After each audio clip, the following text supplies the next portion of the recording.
Bueno, solo comentarles que durante la semana pudimos visitar a nuestro hermano Hugo Faúndes, eh, papá de nuestra hermana Luisa y Soledad, eh, y fue un tremendo privilegio, tremendo gozo de poder estar ahí con él, un hermano en la fe que camina en la iglesia del Ejército de Chile, sí, sí. Así que ahí nos compartió también su testimonio y es bello también poder ver cómo el Señor obra en otras vidas, cómo el Señor trabaja y cómo el Señor a través de ese testimonio nos permite a nosotros ver cómo Dios se mueve. Y eso precisamente es lo que también vamos a seguir viendo en esta carta de Gálatas, que hoy me toca compartir con ustedes en el capítulo 1, del verso 15 al verso 24.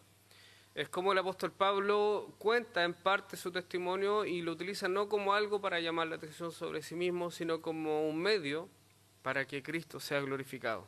Para que uno se sienta identificado con eso y saber cómo, si Dios amó al apóstol Pablo, cómo no me va a amar a mí.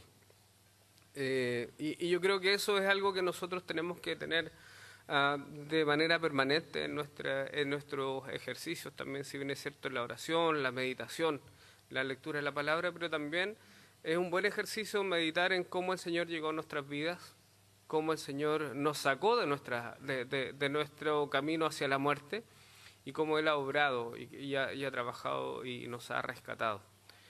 De tal manera que cuando nosotros aprendemos a ver a la gracia del Señor en nuestro testimonio, en nuestra vida, podemos compartirla con otros y encontrar esos puntos de encuentro con aquellos hermanos y hermanas que forman parte de la comunidad de fe.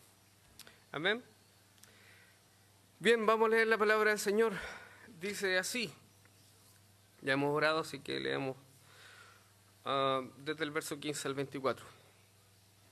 Seguimos con nuestra serie de la carta a los Gálatas.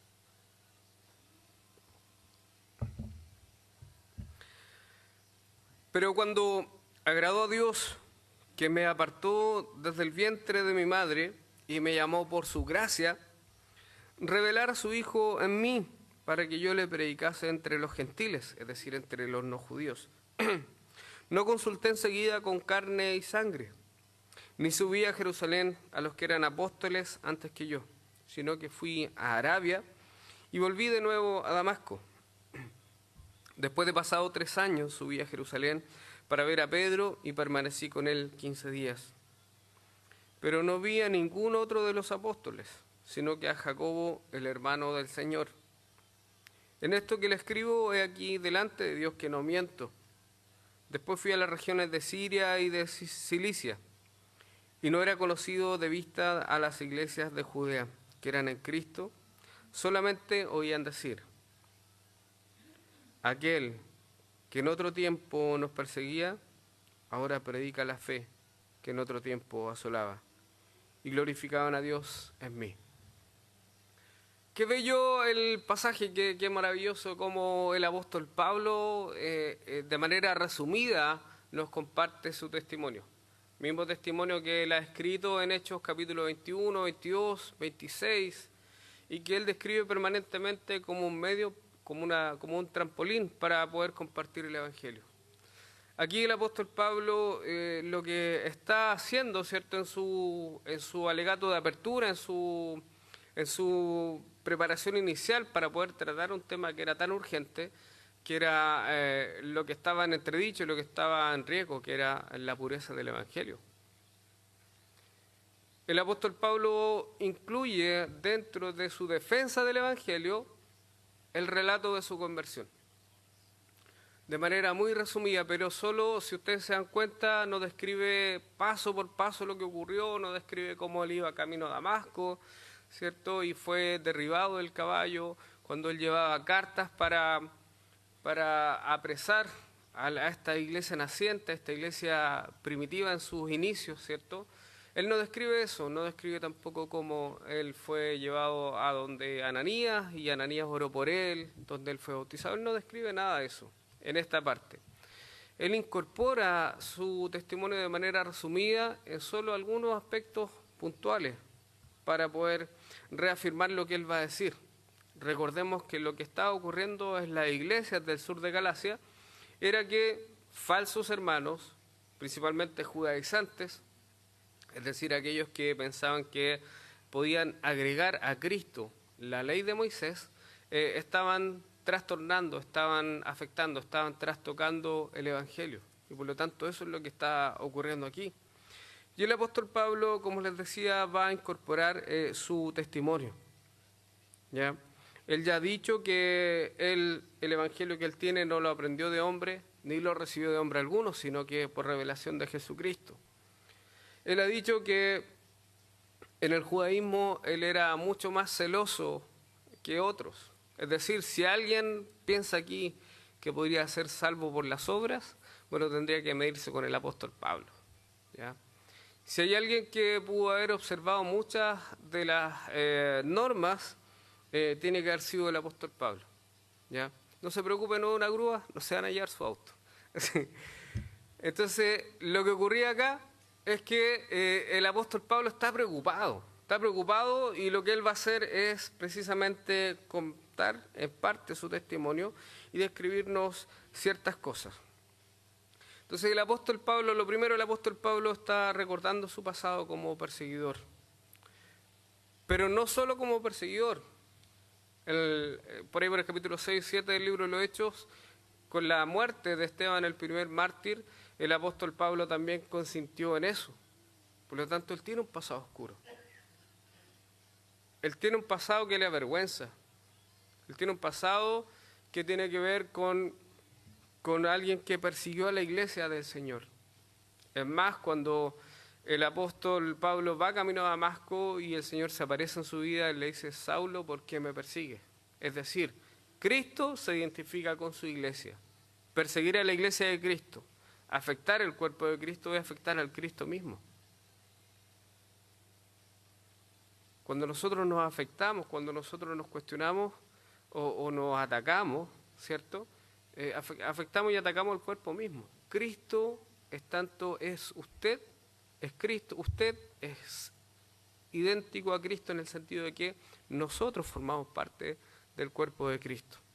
Por eso cuando alguien persigue a la iglesia, persigue al Cristo mismo. Cuando alguien ataca a la iglesia, ataca a Cristo mismo. Y esto es lo que ocurrió con el apóstol Pablo. Ya este apóstol, que era alguien muy legalista, ¿cierto? Alguien que era un fariseo que guardaba la ley, es quien persigue a la iglesia. Hechos 9:1 nos dice que Saulo respiraba amenazas y muerte contra los discípulos. Ahí la idea del pasaje ahí es este animal, ¿cierto? Como un toro que está desbocado, ¿cierto? Que está rabioso y que lo único que quiere es destruir esta nueva fe que se está saliendo desde el judaísmo. Él está ensimismado, él está como un animal violento y furioso para poder atacar a los discípulos. Y él lo hacía creyendo que prestaba un servicio a Dios. Y ahí nosotros podemos pensar cuántas personas equivocadamente hacen un servicio a Dios, pero están equivocados en base al Evangelio. Aquí el apóstol Pablo pensaba que servía al Señor persiguiendo a los primeros creyentes, pero él estaba alejado de esa realidad. Hechos 26, del 9 al 11 nos dice: yo ciertamente había creído que mi deber era hacer muchas cosas contra el nombre de Jesús de Nazaret, lo cual también hice en Jerusalén.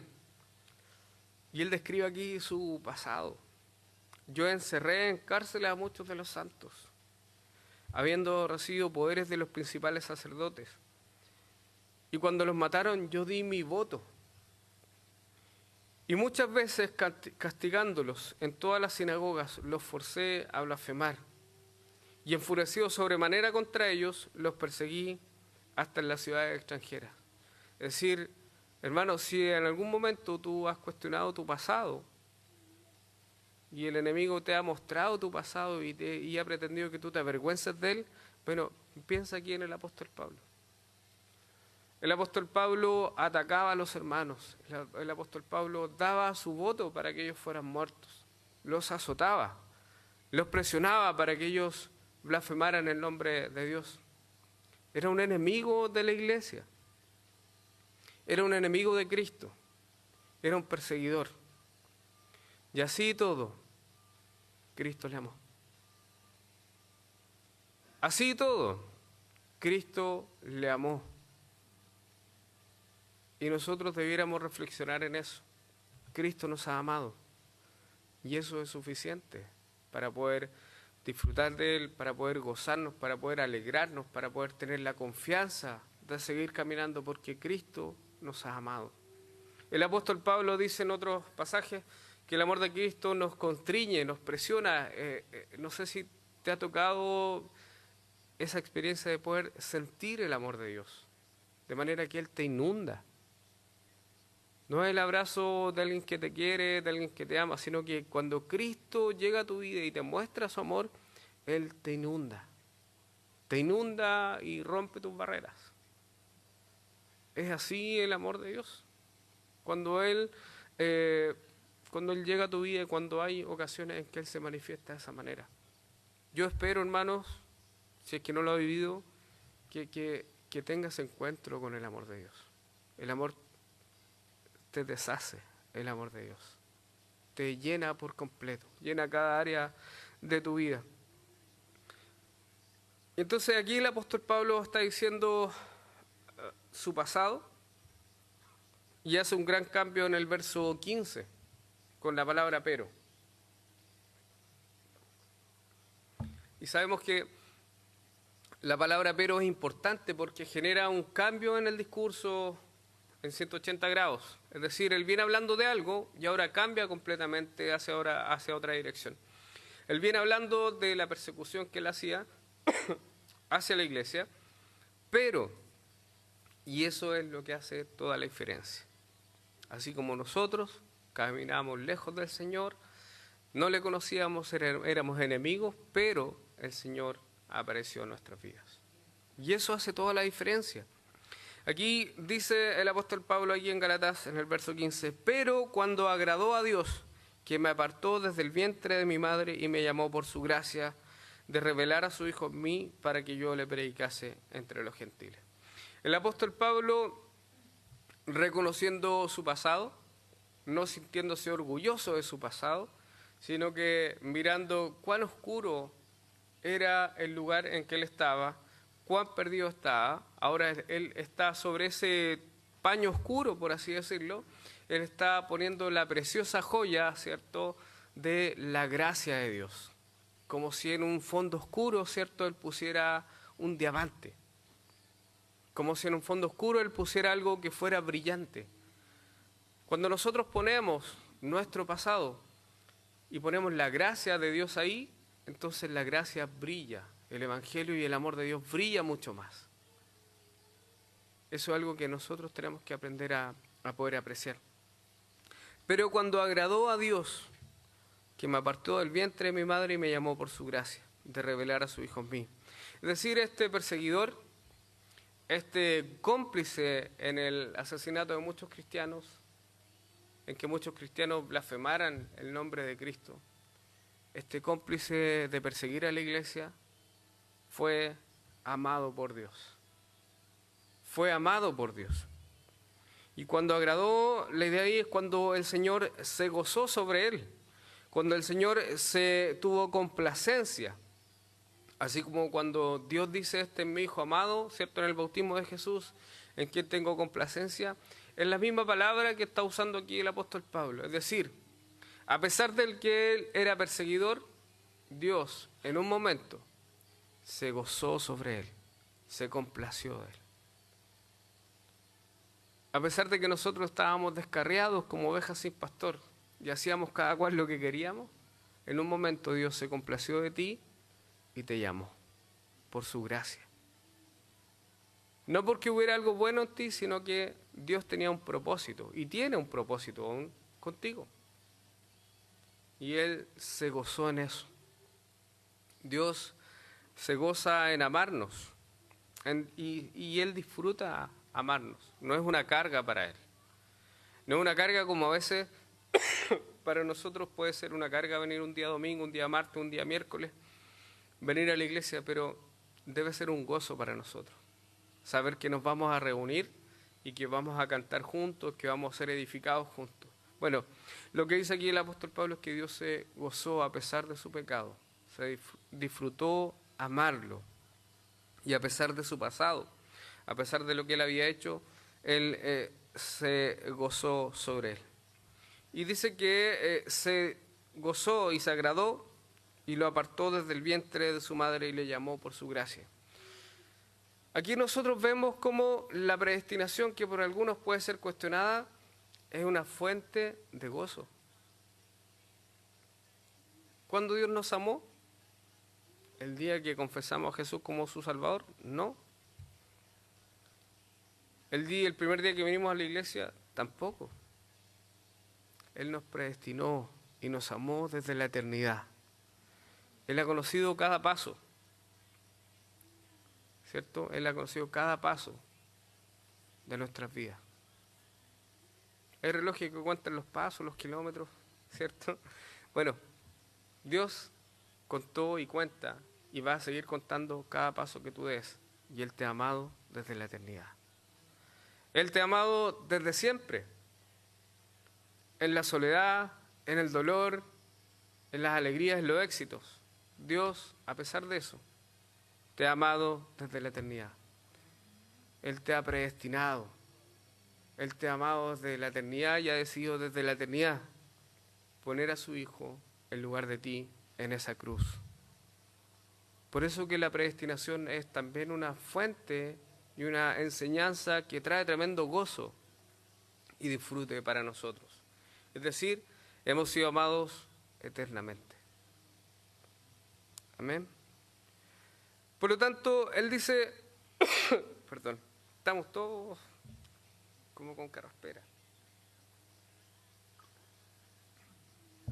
Estamos medio apolillados.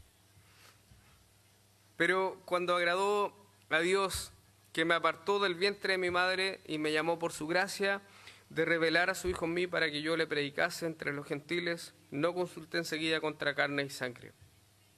Es decir, Dios se reveló en el momento oportuno al apóstol Pablo. ¿Para qué? Para que él predicase. Para que él predicase. Y para que él predicase a su Hijo. Por lo tanto, lo primero, una de las cosas que podemos ver aquí es que el fundamento de la predicación es la revelación de Jesucristo. En toda predicación, o la predicación es Cristo, el Cristo revelado. La predicación del Evangelio tiene que ver con cómo nosotros vemos a Cristo en este pasaje. Cristo siempre debe estar presente en toda predicación. Y aunque hay aspectos en que nosotros como hombres podemos, o mujeres, puede haber un aspecto importante, pero lo central en una predicación es Cristo. Si nosotros hablamos de que usted tiene que portarse bien, de que usted tiene que hacer tal o cual cosa, pero Cristo no aparece aquí, entonces es solo un consejo, es solo un moralismo. Por eso que el propósito de revelar a Cristo en el corazón del apóstol Pablo es para que él tenga como fundamento que predicar. Es Cristo el que debe aparecer en nuestras predicaciones. Es Cristo el que nosotros intentamos anunciar domingo tras domingo. Porque Cristo revelado, es decir, Cristo como este Salvador, como este Señor, como este Rey de gloria, es el fundamento de todo anuncio. Y el apóstol Pablo dice, cuando Dios reveló a su Hijo en mí para que yo le predicase entre los gentiles, no consulté enseguida contra carne y sangre. Es decir, el apóstol Pablo recibe la revelación de Cristo, recibe este encuentro, ¿cierto? Y entonces él lo primero que afirma frente a los que estaban cuestionando y pervirtiendo y torciendo el Evangelio en Galacia, es que el Evangelio que él anunciaba no procedía de hombres. Ese Evangelio que él anunciaba no tenía que ver con alguna autoridad humana, sino que era un Evangelio que solo procedía del Dios eterno, del Cristo revelado.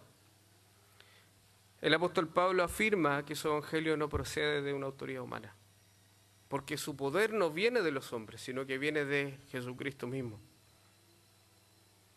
El apóstol Pablo afirma esto, y él ya lo ha dicho antes, que tampoco es apóstol de hombres ni por hombres. Es decir, su llamado no proviene de los hombres, sino que es un llamado divino. Y el evangelio y el mensaje que él anuncia tampoco es un mensaje construido por los hombres. Ya lo dijo en la carta a los Corintios, que el mundo en su sabiduría no conoció la forma en que Cristo, en que el Dios, ¿cierto?, reveló a su Hijo.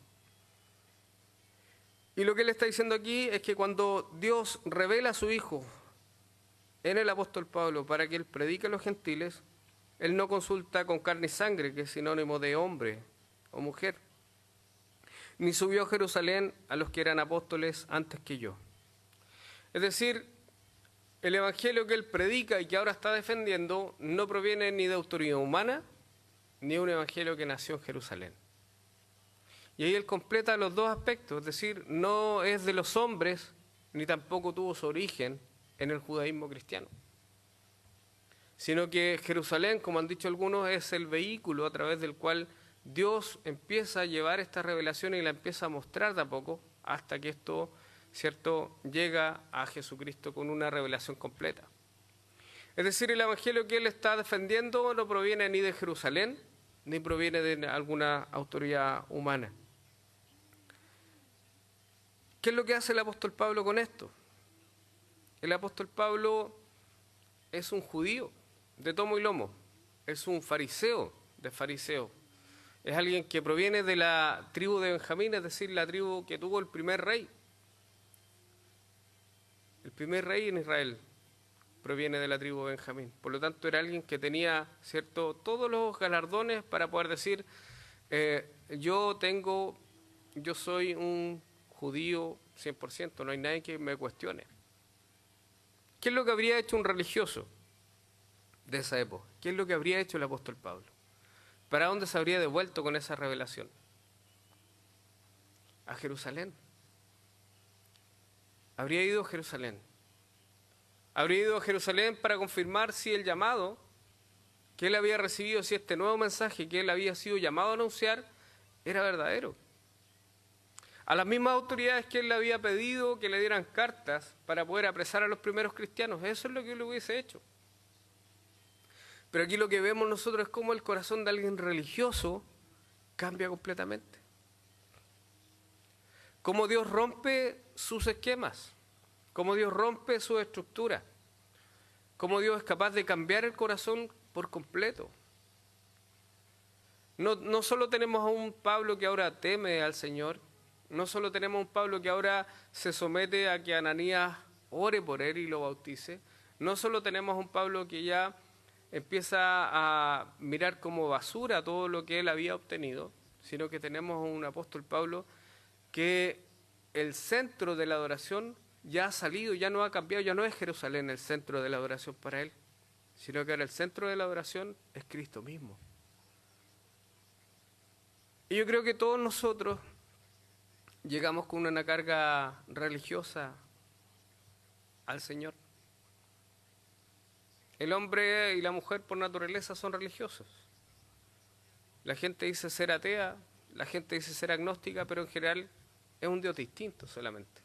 En algo creen, o en la materia, o en el conocimiento, o en algo místico, pero todos son religiosos. Y todos llegan con ideas preconcebidas a esto, llegan con ideas anteriores. Pero aquí el Señor impacta el corazón de Pablo y le cambia el centro de la adoración.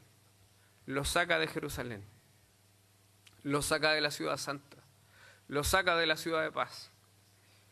¿Y qué es lo que hace? Lo pone frente a él y le quita el piso. Lo transforma en alguien débil, en alguien que necesita volver a aprender. Y si nosotros no tenemos esa actitud de que necesitamos volver a aprender, por mucho que lleve 20, 30 años en el Evangelio, no va a tener un conocimiento más profundo de Dios. somos discípulos permanentes nosotros. Somos discípulos permanentes que necesitamos aprender. Y si nuestro corazón no entiende eso, vamos a seguir con los rudimentos. Y en algunas ocasiones vamos a estar incluso contra la iglesia del Señor. Vamos a ser un obstáculo, no solo para la iglesia, sino que para nuestro propio crecimiento.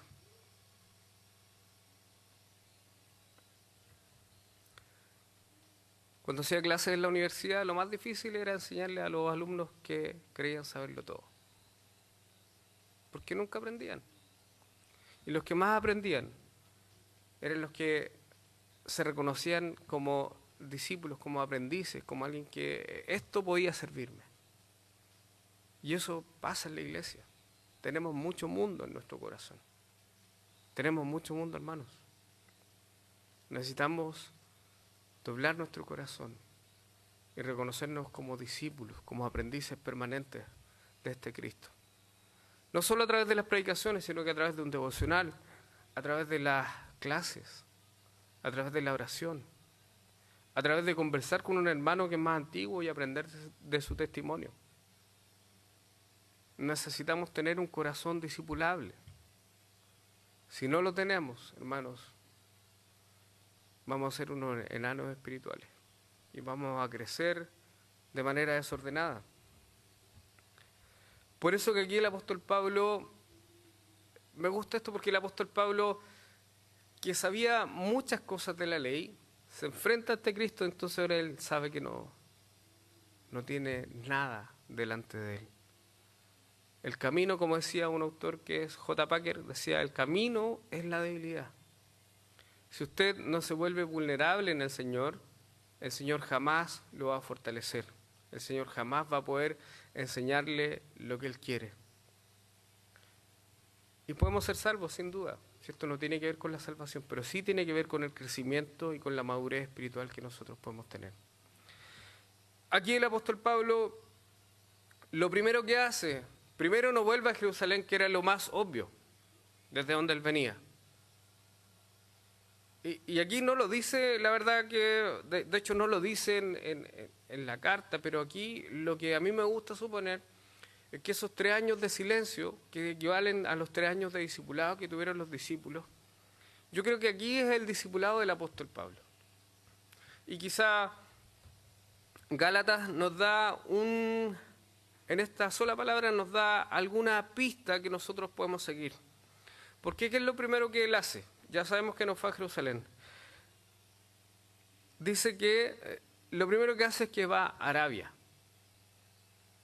y vuelve de nuevo a Damasco. Es decir, el Señor transforma su corazón, se queda algunos días en Damasco, pero él va a Arabia. ¿Y qué es lo que está en Arabia? Está el monte Horeb o el monte Sinaí. En la Escritura, ¿quién huye a Arabia en un momento de conflicto, de depresión, de angustia? Elías. Elías en la Escritura, hay en Primera Reyes capítulo 19, Elías frente al conflicto con Jezabel en el periodo quizás más oscuro, o uno de los periodos más oscuros de Israel. Elías, después de tener el éxito y matar a los 300 sacerdotes de Baal, y después que sabe que Jezabel, ¿cierto?, o lo quiere liquidar, Elías huye a Horeb, al monte de Dios, al Sinaí, para poder tener un tiempo con Él, para poder encontrar respuesta.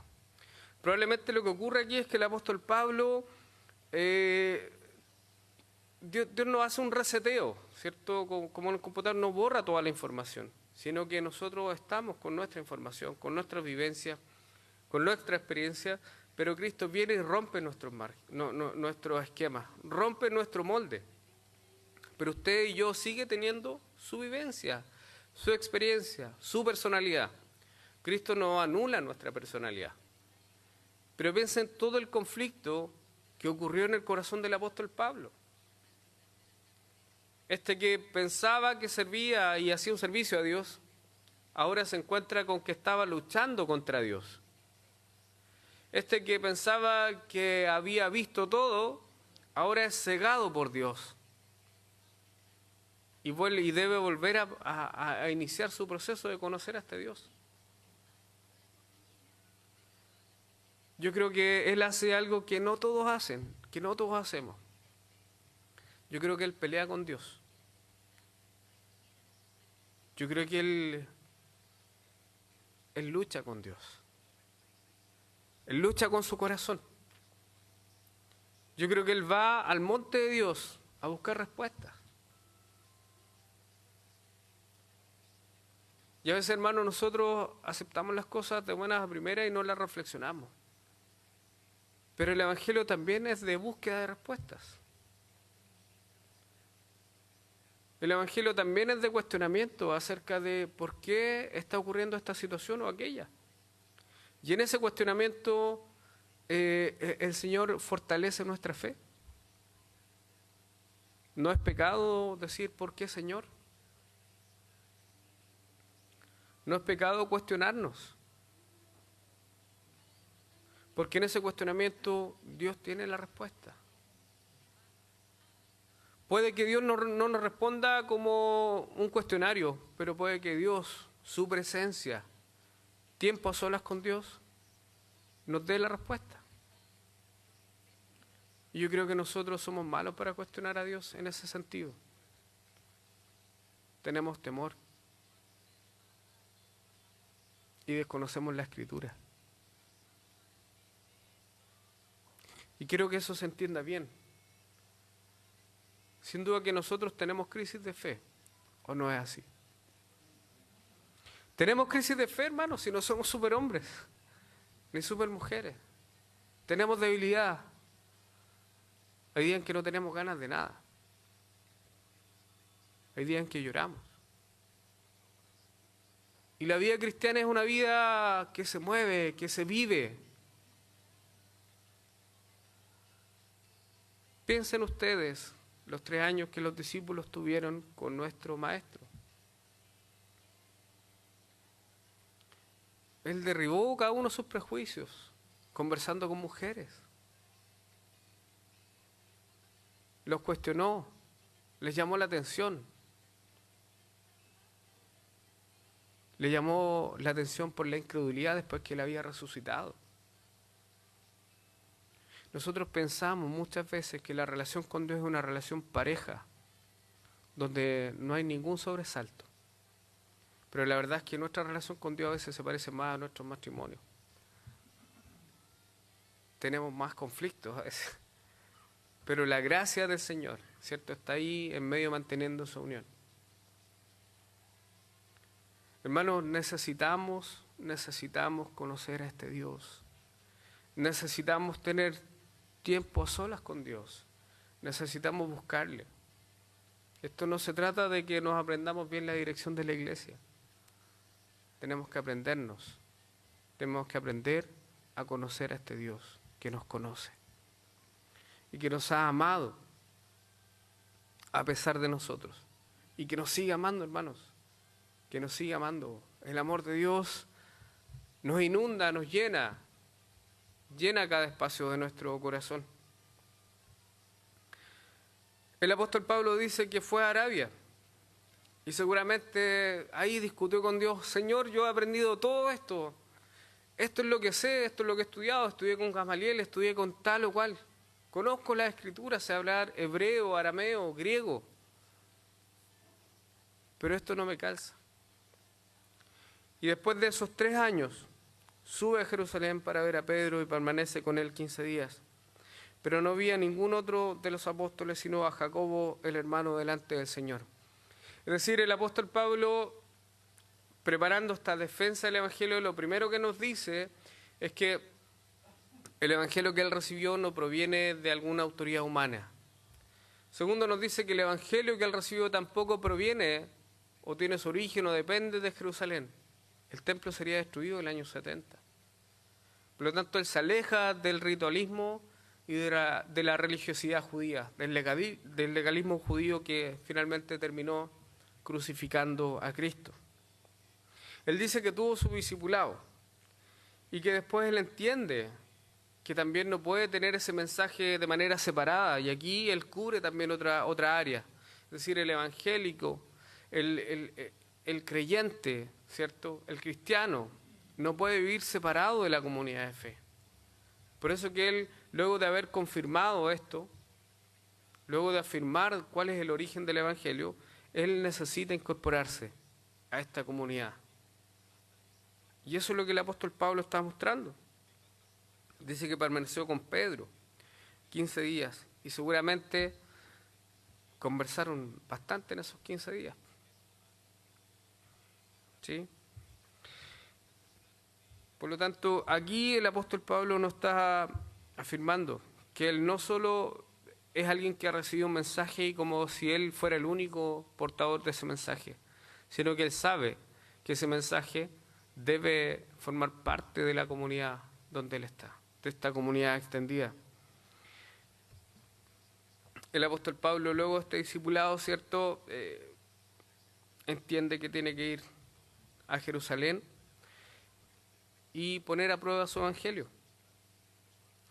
Él no deja de lado ni reconoce ni desconoce el liderazgo que había en Israel.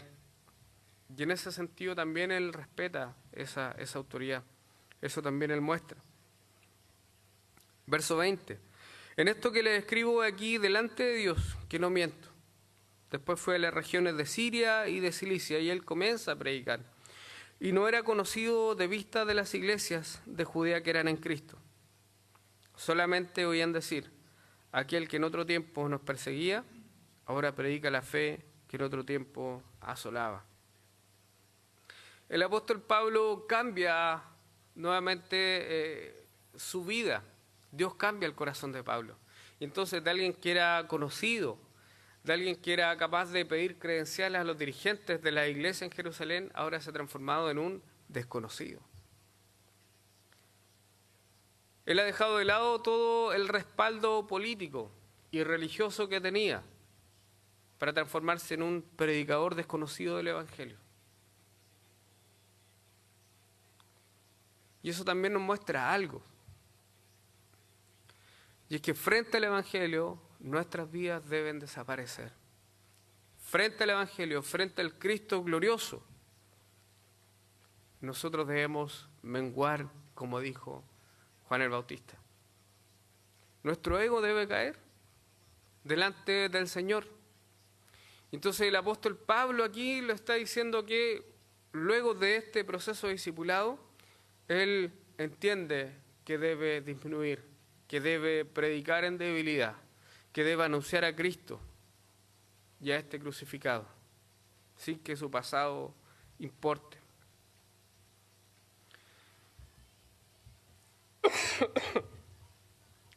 Dice ahí en el verso 21, después de esa visita me dirigí, ¿cierto?, al norte, en otra versión dice, a las provincias de Siria y Cilicia, y aún así, las iglesias en Cristo que están en Judea todavía no me conocían personalmente.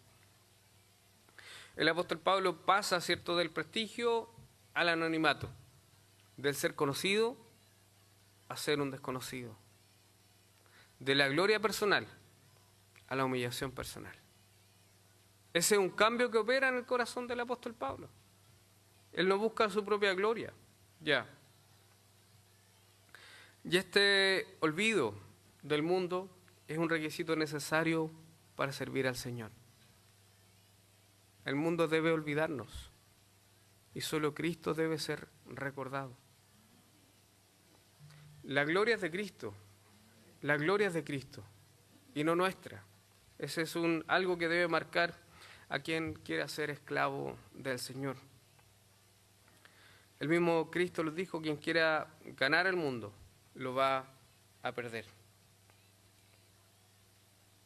1 Juan 2, 15, dice, no amen al mundo ni las cosas que están en el mundo. Si alguno ama al mundo, el amor del Padre no está en él. Así de sencillo.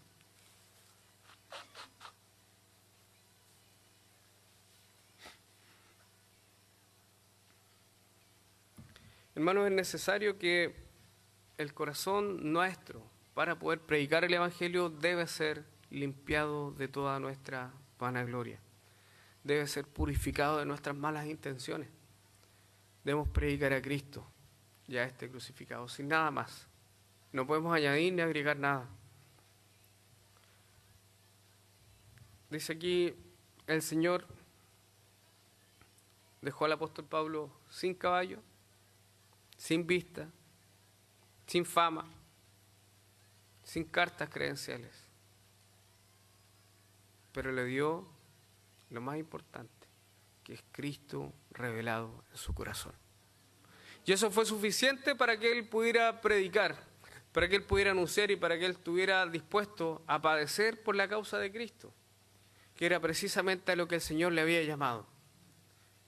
Él le dice, ahora yo le voy a enseñar lo que debe padecer por mi causa. Hermanos, basta una revelación de Cristo en nuestros corazones para que nuestra vida cambie. Basta ese Cristo revelado en nuestros corazones.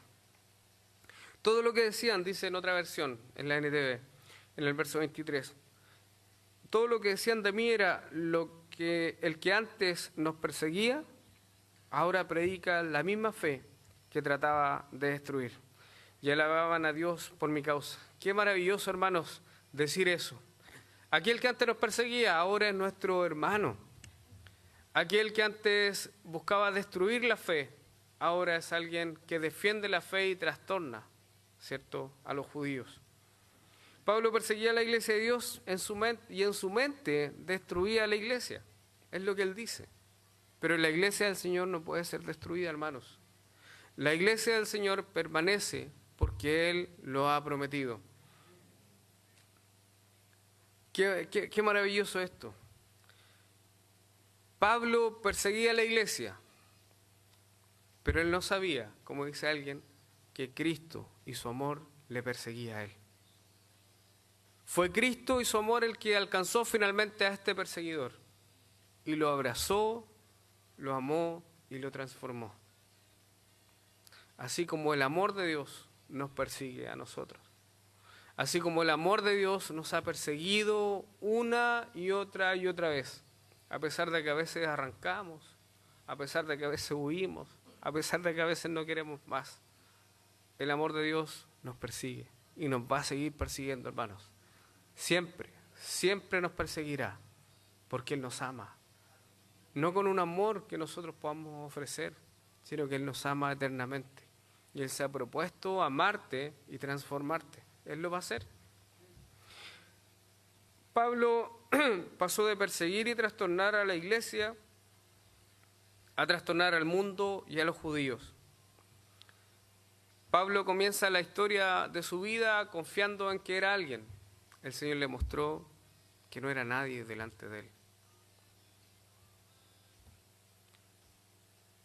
Pablo, que hacía sufrir a la iglesia, ahora ha comprendido lo que es sufrir por la causa de Cristo.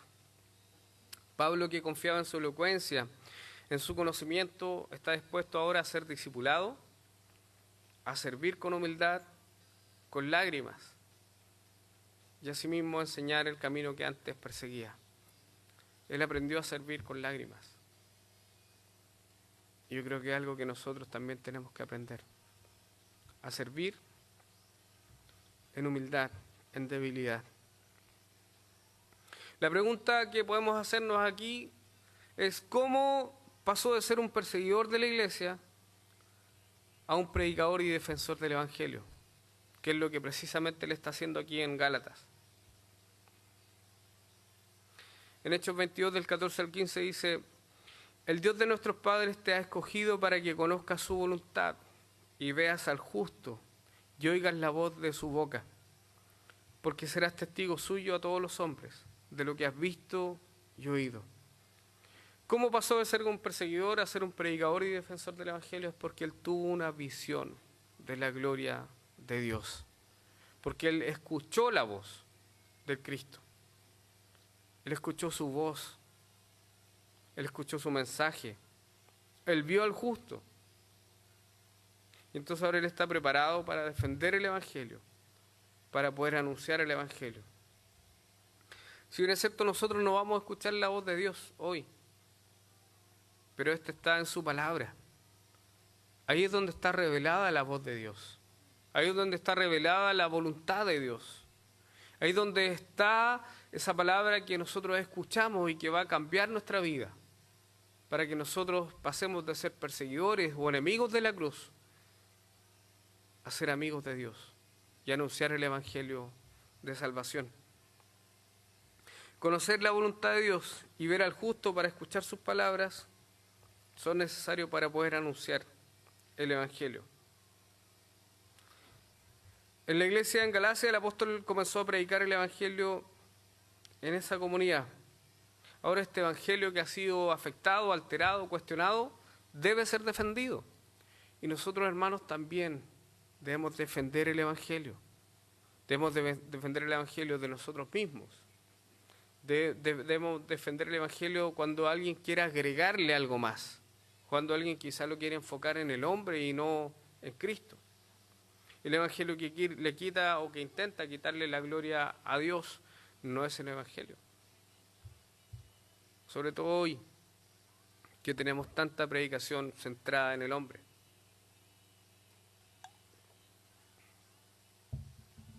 Porque déjeme decirle que Dios no nos llamó a ser exitosos, sino que nos llamó a ser fieles.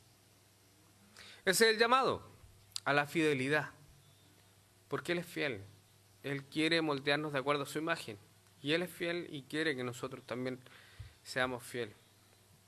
Ya finalizando, hermanos, es las aplicaciones. Bueno, finalmente, frente a todo lo que dice aquí el apóstol Pablo, el verso 24 dice, y glorifican a Dios en mí. Es decir, la conversión de Pablo, el cambio de Pablo, provocó primero que Cristo fuera glorificado y que la iglesia tuviera paz, ya que este perseguidor había sido completamente transformado.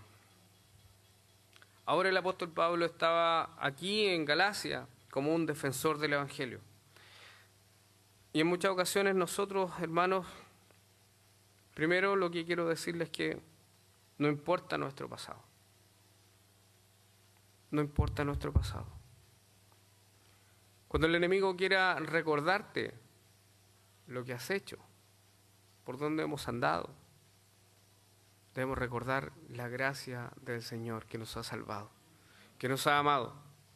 Y quizá aquí no hay alguien que sea homicida, pero nuestro pasado no nos llena de...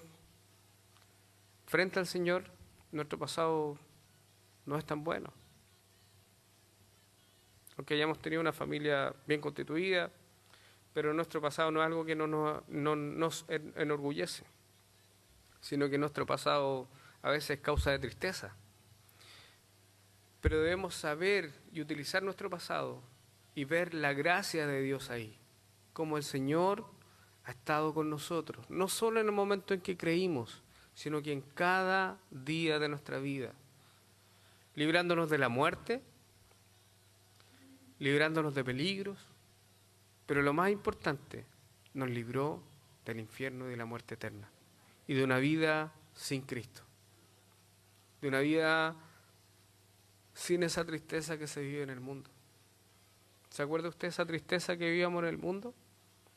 Era una tristeza terrible, lamentable, sin consuelo. Pero la tristeza que viene de Dios es una tristeza distinta, porque Dios nos acompaña en ese dolor y en esa tristeza. En muchas ocasiones, hermanos, aquí el apóstol Pablo no tiene problema en enfrentarse al apóstol Pedro, más adelante lo vamos a ver, no tiene problema en enfrentarse a estos falsos hermanos, no tiene ningún problema, por causa del Evangelio. Y a veces nosotros tenemos conflicto por cualquier cosa, menos por causa del Evangelio. Que el Señor nos ayude en eso. Porque a veces podemos tener conflictos por equipos de fútbol, por amistad, por algo X, por política. Lo único que nos puede enemistar, o lo único que puede generar un conflicto en nosotros, mejor dicho, es si alguno de nosotros altera el Evangelio. Aquí el apóstol Pablo está golpeando la mesa. Él golpea la mesa porque el Evangelio está puesto en riesgo. En ninguna otra ocasión. Aquí el apóstol Pablo está defendiendo el Evangelio y eso es causa y motivo suficiente para que él levante la voz y entre en disputa con aquellos que quieren torcer el Evangelio. Esa debe ser la fuente de nuestras discusiones. Lo demás, hermanos, el Señor ya lo perdonó. Lo demás, hermanos, el Señor ya lo pagó en la cruz. No podemos nosotros intentar hacer pagar al hermano por algo que Cristo ya pagó en la cruz. El apóstol Pablo utiliza no sus logros humanos, sino su testimonio como un medio para glorificar a Dios. Y debemos aprender nosotros también a contar nuestro testimonio de tal manera que glorifique a Dios. Yo les decía, compartíamos con nuestro hermano Hugo Faúndez y él nos comentaba su testimonio y eso nos animaba, eso fortalecía nuestra fe. Y quizás nosotros también tenemos que trabajar en eso, en cómo comunico el testimonio, para que otros vean a Cristo actuando ahí en mi vida. El fundamento de la predicación no es el conjunto de reglas que debemos hacer. Hermano, tiene que venir el domingo, tiene que llegar aquí, acá, tiene que hacer esto. El fundamento de la predicación es Cristo crucificado, es el Cristo glorioso. El Cristo, aquí me gusta decirlo de esta manera ahora, el Cristo apocalíptico. Porque cuando él dice en el verso 16 que a Dios le plació revelar a su Hijo en mí, ahí le utiliza la palabra apocalipsis, que es revelación. Y si nosotros leemos el Apocalipsis, nosotros vemos a Cristo revelado, al Cristo glorioso, al Cristo caminando sobre los 7 candelabros que son las 7 iglesias o los 7 tipos de iglesias.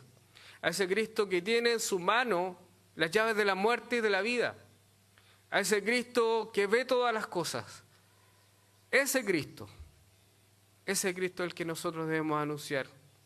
El Cristo revelado, ese Cristo que finalmente en Apocalipsis Él corre el velo a través del apóstol Juan y entonces nos muestra a nuestro Salvador.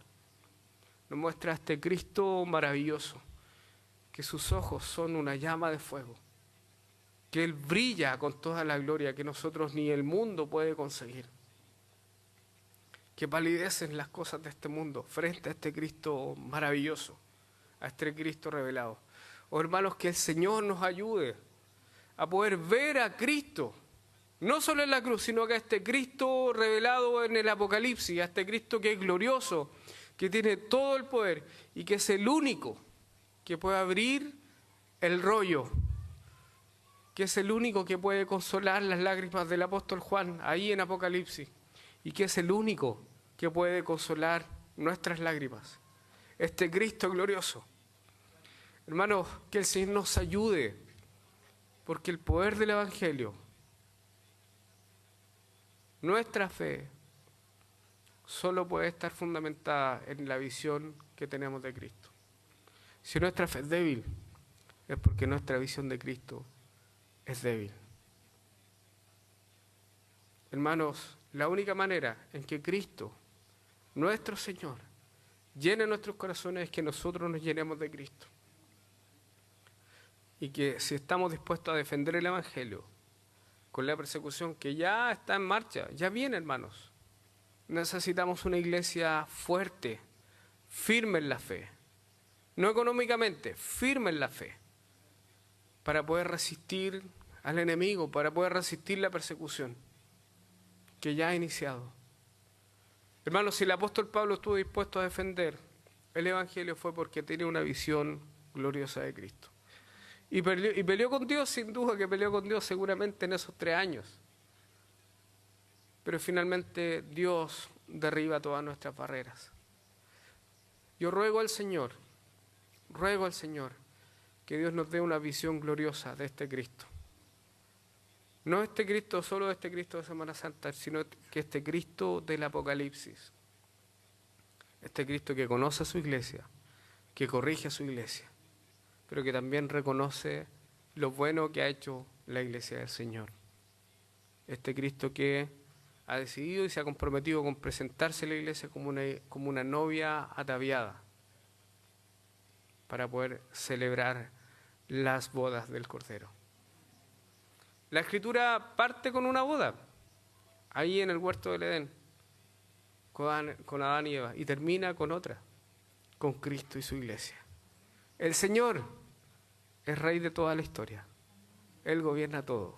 Ese Cristo es el mismo que se revela en el Evangelio. Oremos al Señor, hermanos. Bendito Dios, gracias, Señor, porque tú eres maravilloso, Señor. Gracias, Señor, porque tener una visión clara de ti nos va a sostener en el día malo. Tener una visión clara de ti, de tu Evangelio, nos va a permitir saber cuando éste es atacado y poder defenderlo de la mejor manera. Yo te ruego, Señor, te ruego junto con mis hermanos que nos ayudes a tener una visión de ti, Señor, mucho más gloriosa, Señor. Esa visión del Cristo que defiende a su iglesia, el Cristo que defiende a sus santos, el Cristo que sostiene la fe en tiempos de persecución, el Cristo que a cada uno de nosotros nos bajó del caballo del orgullo y nos puso en debilidad y nos mostró lo necesitados que somos. Ayúdanos, Señor, a poder defender el Evangelio. Ayúdanos a vivir el Evangelio. Y ayúdanos en nuestra visión, Señor. Limpia nuestros ojos del mundo. Limpia nuestros ojos de las reglas que pensamos que podemos mantener por nuestra propia fuerza. Y ayúdanos, Señor, a poder amarte. Señor, te necesitamos. Gracias por habernos llamado, por habernos salvado, por habernos amado desde antes de la fundación del mundo. Oramos, Señor, y permite que nos gocemos y que te cantemos, Señor, a ti como aquel que reina y vive en nuestros corazones para siempre. Oramos en el nombre de Cristo Jesús.